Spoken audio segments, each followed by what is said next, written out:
بسم الله الرحمن الرحيم الحمد لله رب العالمين والصلاة والسلام على رسول النبي الكريم. So last week we discussed about a few masail related to the fasting, the book of fasting. And as I mentioned, we're doing this book called it's called Mukhtasar al-Quduri, as I mentioned, right? And this book SubhanAllah, it's a very good book. As I mentioned, it's a mukhtasar, but it is one of the mukhtasar, meaning it's a condensed or summary of the bigger, much longer books of hadith or fiqh. But the beauty of this book is that it is a matan. It's one of the mutun al-mu'tabara, meaning it's one of the trusted and reliable mutun, the text of fiqh. And so therefore we're covering this book. And it's very important. And this is the way that people would learn or acquire knowledge in the past, that there would just be halaqas of fiqh, right? On a regular basis, there would be halaqat of fiqh. And so people would just sit in different pockets of the masjid and they would just conduct lessons. And the people would just learn from the scholars in this manner. So you wanted to come learn from a scholar, just come sit in his halaqa every single week. At this time, he has his halaqa, come learn by him. So this is a great way for us to acquire knowledge. And if more people learned and acquired knowledge, one scholar recently, he was saying this, if more people acquire, a good friend of mine is Dr. Maulana Mateen Khan. He was saying, he's a doctor and his Maulana, by the way. He works in surgery, mashallah. Anyways, he's in New Jersey. So he was saying that if more people were to study books, and he posted a picture of this book, people were to study more classical books of fiqh, then there would be less ignorance and arguments based off of ignorance. That's the reality, right? Anyways, moving on to the topic, we discussed last week about the chapter of fasting. We mentioned that the two different types of fasts, which are the fasts of the optional fasts and the necessary fasts. We mentioned both. And we also spoke about how we should acquire and we should go and search for the hilal, the moon of the month of Ramadan. And if we find it, then alhamdulillah, we begin our fasts. If we don't find it, then we wait and complete Sha'ban of 30 days. And we spoke a bit about the process of moon sighting and so on. And then we also mentioned why it's important to follow a good calendar, right? To follow a good calendar, whether it's for all of your daily prayers or in Ramadan specifically, that you ensure that your fast starts at the correct time and your fast ends at the correct time. Right? It's very important that you find out this information. Otherwise, as I mentioned, there are many communities, unfortunately, that do not take this into consideration. And unfortunately, many people, they mess up their fasts. They either start their fasts a couple of minutes late or they end their fasts a couple of minutes early. And because of that, the entire day of fasting is gone. Right? And so this is the reality. Moving on, today we're going to continue on about the definition of fasting. We ended off here where the definition of fasting is, as Allama Quduri, he mentioned, وَالصَّوْمُ هُوَ الْإِمْسَاكُ عَنِ الْأَكْلِ وَالشُّرْبِ وَالْجِمَاعِ نَهَارًا مَعَ نِيَّةٍ. He says that fasting, the definition of fasting is that a person should refrain from eating, drinking, and having relations or being intimate with one's spouse intentionally during the day. All three of these things done intentionally. We're going to speak about intention in the next few lines. But to do any of these things intentionally while fasting, this is all prohibited. Right? These all three things are prohibited. فَإِنْ أَكَلَ الصَّائِمْ أَوْ شَرِبَ أَوْ جَامَعَ نَاسِيًا لَمْ يَفْطِرْ. Right? That if someone who's fasting, if they consume food or they drink something or they're intimate with their spouse unintentionally, right? Meaning they forget that they were fasting. Sometimes what happens is people eat food without realizing that they're fasting. And the beauty of our religion is that we are not, especially for elders, right? The scholars, they say that if you see an elderly individual eating food while they're fasting, you shouldn't stop them. Someone who's older, someone it's difficult for them to fast anyways, yet they're keeping their fast. If they're eating food, allow them to eat the food. After they finish eating, then you should remind them that, aren't you fasting? Aren't you fasting? And then this is the wisdom of our Sharia. This is the beauty of our religion, that for an elderly person, you do not stop them from eating if they're eating unintentionally. But for a young person, you should stop them immediately. You should say, no, you're fasting. Because while they're young, they can they can keep the fast. But this is the beauty of our religion. Anyways, so if someone does any of these three things unintentionally, without remembering, they don't remember that they're fasting, then it does not break their fast. This is very important to remember. Right? Now, a question may arise. What if someone does any of these three things unintentionally, and then they think that broke their fast? They ate food unintentionally, and then they remembered, oh, I'm fasting. Oh, that must mean my fast broke already.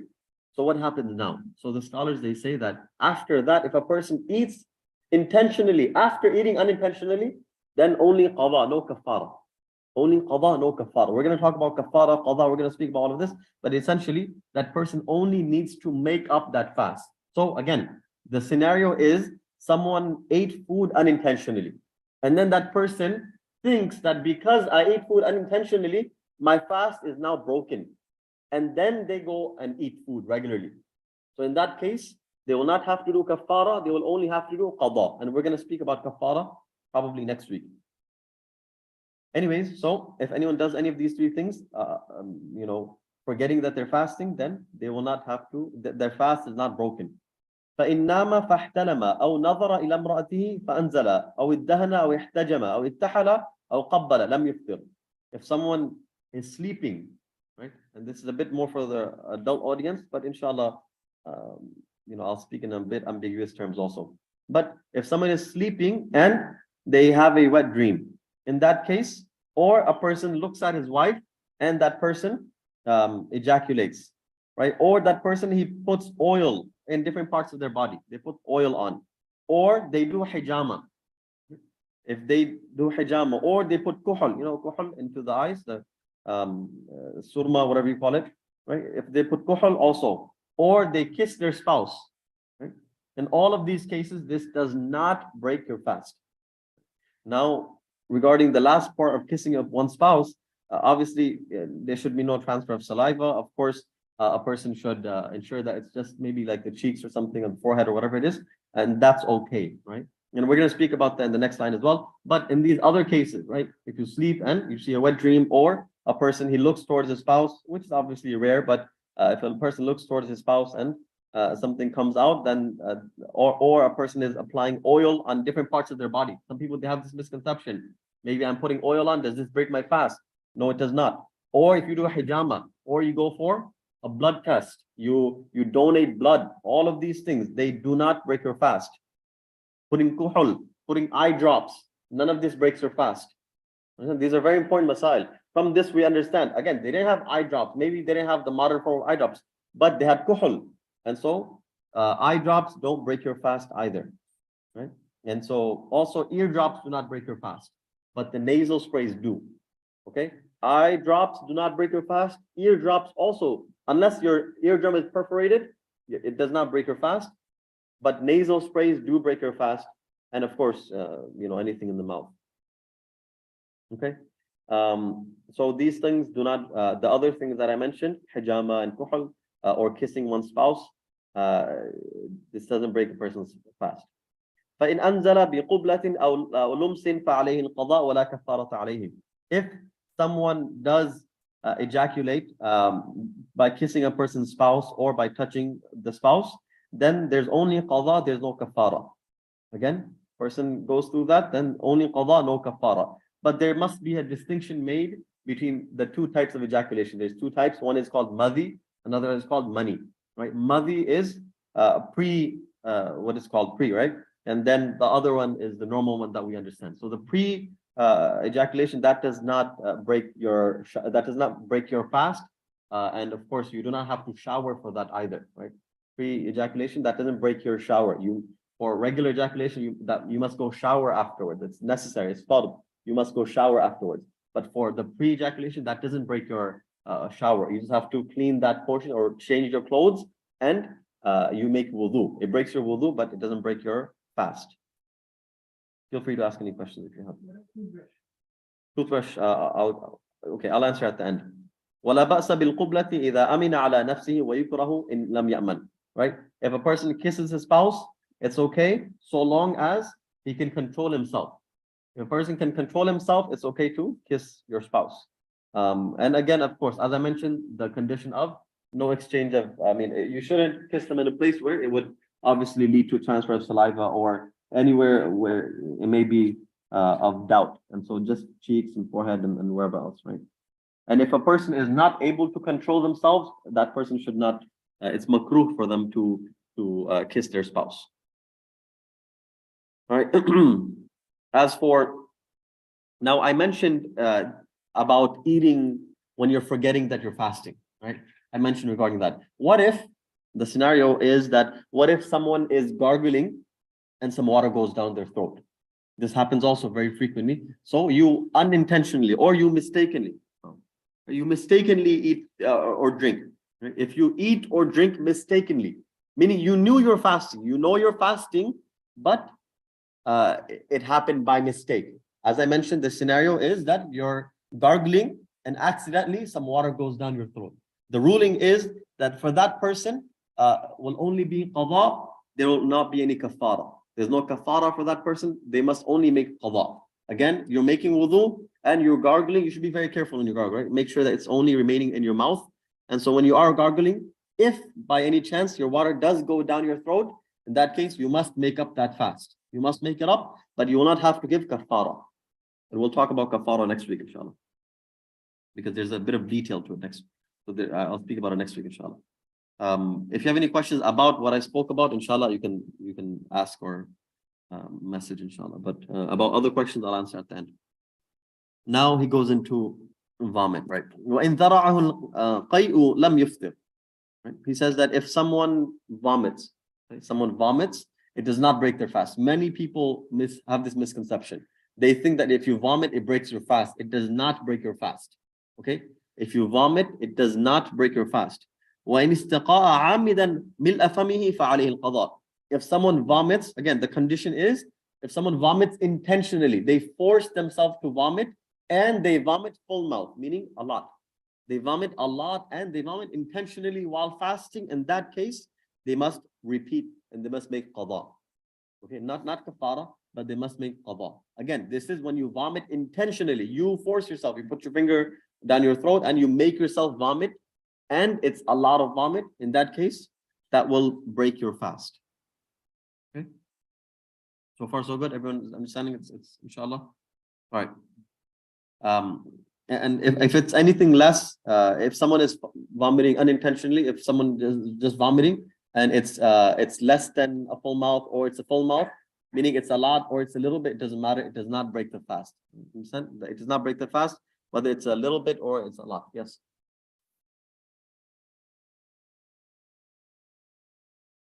No, bleed. As I mentioned, right? Hijama is what? Hijama is your cupping. When you cup, obviously you're taking out blood. That doesn't break fast. So similarly, when you're donating blood, when you're drawing out blood, if you're bleeding intentionally or unintentionally, it does not break your fast either. All right. وَمَنْ يَبْتَلَعَ الْحَصَاةَ أَوِ الْحَدِيدَ أَوِ النَّوَاةَ أَفْطَرَ وَقَضَى. Someone who swallows pebbles, right? Now, again, this is like unlikely, right?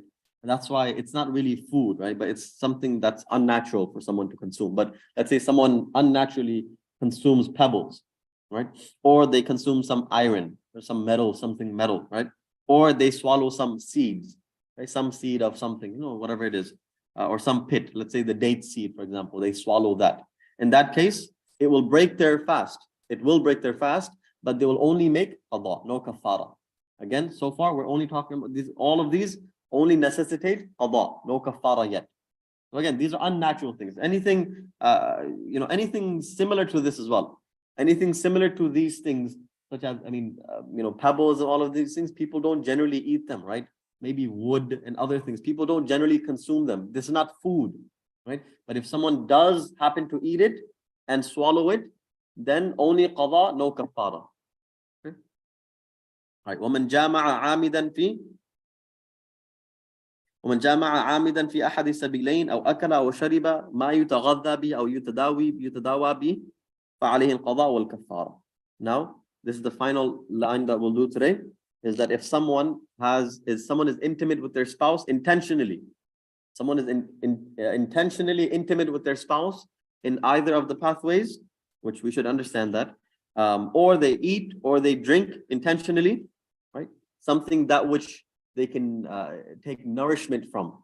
Anything that gives nourishment, anything that gives them nourishment, if they eat or they drink it, right? Or if they take medication from it, any type of medicine. I'll speak about medicine right now, but I'll get to it. In that case, he must give qada and kafara.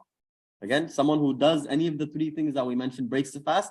If they do it intentionally, then it will break their fast and they will have to give kafara. And we'll talk about kafara, inshallah, next week. But speaking about medicine, we're coming back to medicine. Now, there are some people who require life-saving medication, right? So let's say, for example, you have asthma. Asthma pump also breaks your fast, right? Now, if you are taking that medication because you are in need of it, you need that medication, then it's okay, right? You break your fast and you just make qada later on. Okay, does that make sense? Look, the beauty of our religion is that Sharia generally puts life above almost everything. It's the beauty of our religion that it puts life almost above everything, right? So, for example, you have the possibility of losing your life. You can break your salah. Someone is coming to attack you. You see someone coming to attack you. You can break your salah and run, for example, right? You see, for example, someone is starving and they have no access to food. Then they are allowed to consume that amount of food, haram food, that will allow them to survive. Right? Now, some people, they take this to an extreme. They say, oh, we're living in a non-Muslim country, so you can eat haram. Why? Because halal food is not accessible. My dear brothers and sisters, I mean, you have vegan options, you have vegetarian options, you have water and dates, you have so many vegetables, so many different options. This is just a joke, right? So, but that is a legitimate, a rule in our religion, right? That if a person is dying out of hunger or thirst and they have no other food, then they're permitted to consume that amount, which allows them to survive, right? So again, Sharia puts life above almost everything, right? So a person, if they fear for their religion, they can even say kufri things. Someone is fearing for their life or harm on their life, they can utter kufri statements to save themselves, right? So this is, again, the beauty of our religion. So going back, a person can even consume haram medication. Regarding haram medication, there are some rules for them, and I'll mention them another time. But regarding life-saving medication while fasting, you should take them. You should break your fast and then take the medication, and later on you can make up your fast. So for example, someone is having an asthma attack, right? And they need the asthma pump.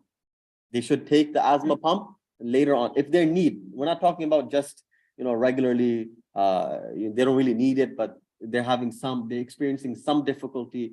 No, if they're experiencing actual life-threatening or like severely harming situations, then they should take the asthma, and later on they can make up that fast. But that fast is broken even if they take life-saving medication. Does that make sense? Even if you take that, you should take the life-saving medication, but just make up that fast later on. You'll not be held responsible. You'll not be held sinful for breaking your fast during that day. Okay. Any other questions before I get back to this brother's question about the toothpaste and toothbrush? Any other questions related to what we spoke about?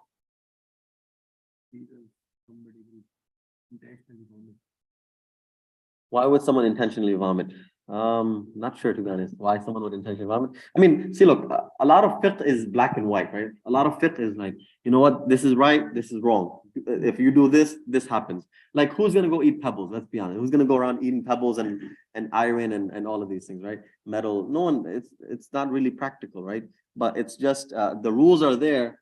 Simply, okay. So now, yes, people may not eat pebbles, but maybe someone eats, I don't know, Tide Pods. You know what I mean? Like, let's think about it like that, right? We have it was a recent challenge, right? I mean, kids were eating Tide Pods, right? Shazeb didn't do it, of course, mashallah. But we're thinking about other people who've done it, right? And so therefore, like, for example, Tide Pods are not consumable foods, right? But what happens, right? The same ruling would apply to those. You understand? So yes, just as, for example, pebbles are not consumable foods. Similarly, Tide Pods are not consumable foods, right? And so why would someone intentionally vomit and force themselves to vomit? Not sure. Maybe that's also a possibility. Yeah. Maybe that's also a possibility. Any other questions about what we spoke about? I heard about the inhaler. If needed, the air spray does not break fast. No, that's not true. The air spray does break fast. The inhaler, it does break the fast. As I said, no kafara, but it does break the fast. If someone can show me otherwise, you can show it to me. It won't break you. Generally, I don't like when some people say like I heard. Don't say heard. If you have some like evidence, you can show it to me. Show it to me. Yeah.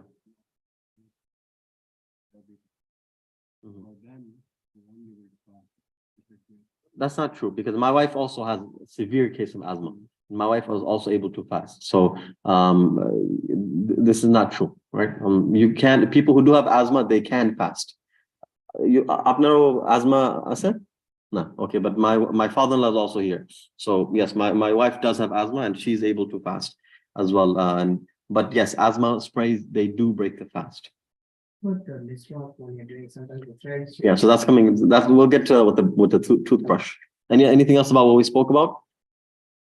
Okay. All right. So regarding toothbrush, right? Toothpaste, right? So toothbrushes, toothbrush, you can use toothbrush, right? You can use miswak as well, right? Toothbrush, miswak, miswak is of course recommended. You should use miswak, right? And as I mentioned, right?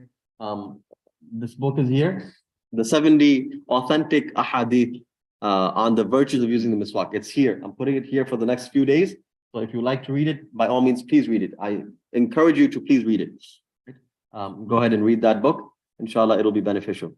By the way, also about the inhaler, I mean, there may be some scholars who permit it, but again, I'm informing you about what the Hanafi madhab, what our scholars, what we say. So yes, there may be some other scholars that say that it is permissible for you to consume, or take in the spray.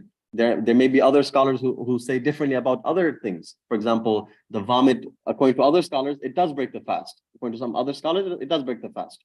But according to our scholars, it does not. For example, bleeding, according to some scholars, it does not break the wudu. According to our scholars, it does break the wudu. Again, so these are all different masail. There's a difference of opinion, and it's a legitimate difference of opinion. So we respect other people's opinions, but I am informing you of what's mentioned in our books and our scholars, what our scholars say. If you have, and I always mention this to everyone, right? That you should adopt one reliable, accessible scholar and ask all of your questions to that one reliable, accessible scholar.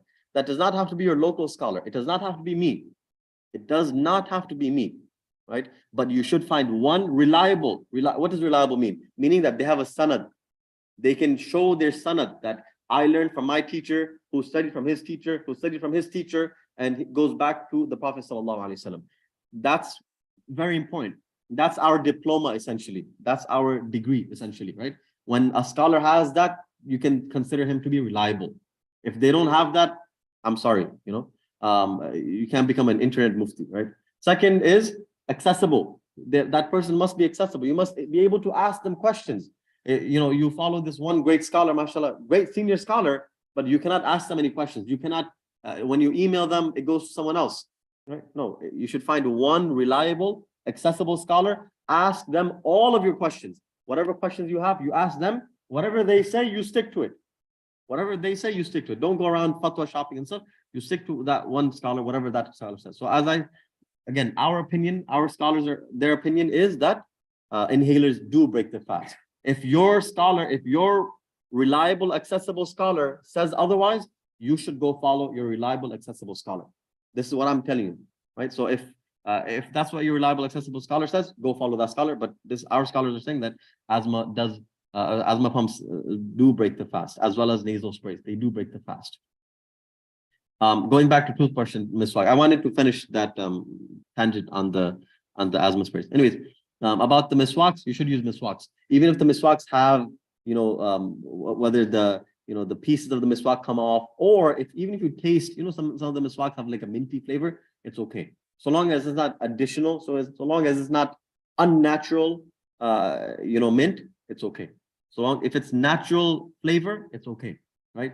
Now, as for toothbrushes, yes, toothbrush, perfectly fine. Without toothpaste, yeah, of course you can brush your teeth without toothpaste. With toothpaste, there's a difference, right?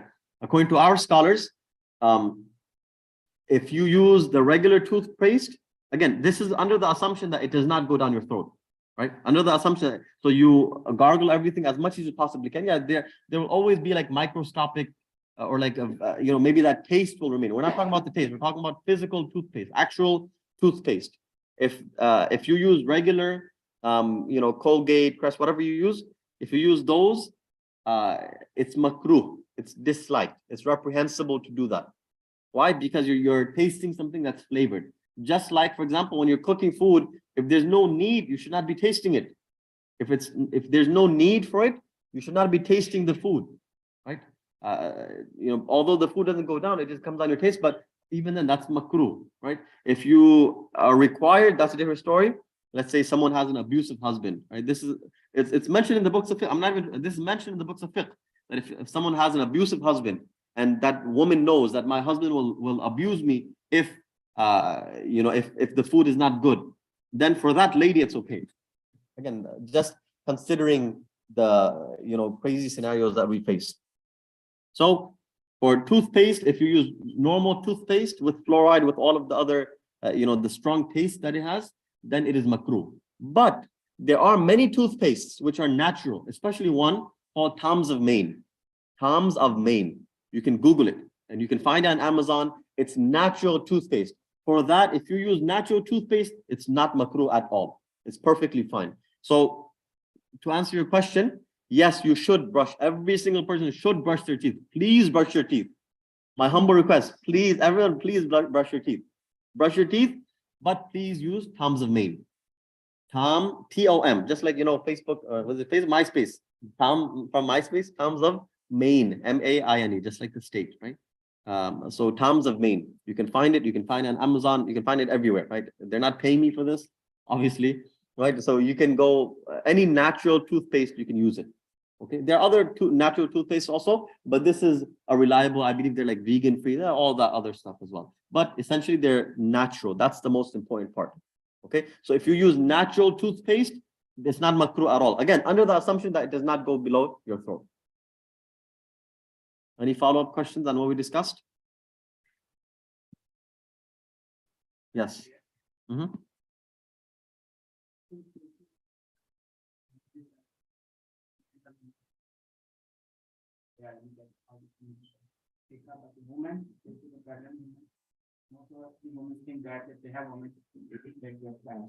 Yeah.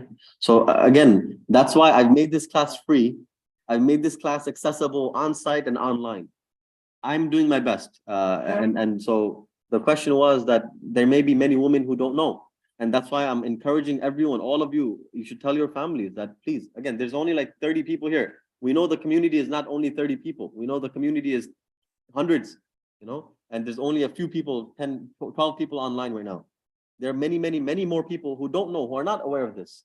And every single thing that I mentioned right now, people will ask me the same exact question in Ramadan, and which I'm not saying don't ask me questions. I'm saying you can ask me questions, but I want to address it so that people can learn this before Ramadan starts. Okay, so I highly encourage your families to please watch these classes and attend. And if you have any questions, please feel free to ask. If a person has asthma and he is fasting and gets an acute attack, he has to take rescue inhaler over that break his fast. Okay. As I mentioned, yes, you missed the beginning portion. That's okay. But yes, even if someone needs any life-saving medication, they should take that life-saving medication. It will break their fast. All they have to do is make up that fast at a later date. Okay. And if someone, let's say there is someone who cannot spend one single day, cannot spend the entire day without using the inhaler, for example, or without taking some medication, and they cannot fast at any portion of the year. Again, the conditions are very strict, right? You cannot fast in Ramadan because the entire day, from Fajr, from dawn till dusk, you need that medication. Let's say there's one person who needs it. There are many people who need like life-saving medication. They need to take that medication. For them, what will they do? They will take the medication. If they are able to, they will make qada later.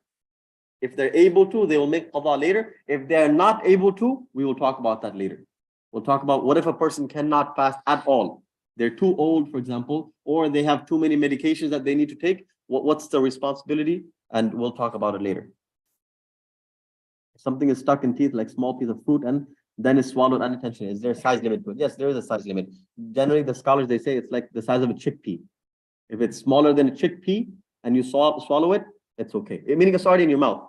I remember I studied this book about like 11 years ago. Alhamdulillah, alhamdulillah. About 11, 12 years ago, I studied this book. So when I tell you things, it's not, I've studied my religion formally, alhamdulillah, for 13 years, alhamdulillah. So when I tell you that I know what I'm saying, I know what I'm saying, you know. And anything I say, I can reference it. Every single statement I'm making right now, you can ask me later, I will reference it. Right? So this is not just in this class. Anytime I say anything on a public platform, I challenge anyone. You can ask me for the reference for it. I will give you the reference for it. So anyways, the reason, going back to the funny story, and I'll stop here, inshallah. My teacher, when he was teaching me this one book of fiqh about like 12 years ago, I remember exactly because of what he did. So when he says that, yes, we did this exact mas'ala, that what if something is stuck inside your teeth, what do you do? So he said, I mean, the mas'ala is that if it's smaller than a chickpea and you swallow it, it's okay.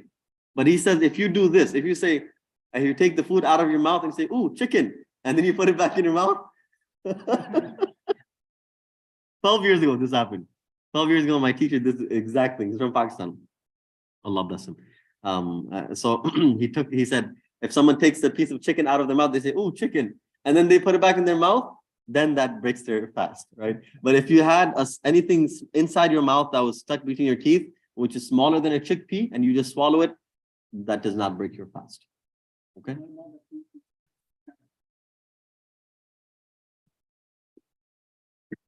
If the whole, okay, if that's a serious question, okay, if the let's say your tooth, the entire tooth breaks off, I mean, generally people don't really swallow that. I mean, and if you do, even if you do, it's a smaller portion. The entire tooth doesn't really fall off, right? I mean, generally that does not happen. But then it falls under those things that generally people do not consume, right? We just talked about it, that people generally do not consume teeth, right?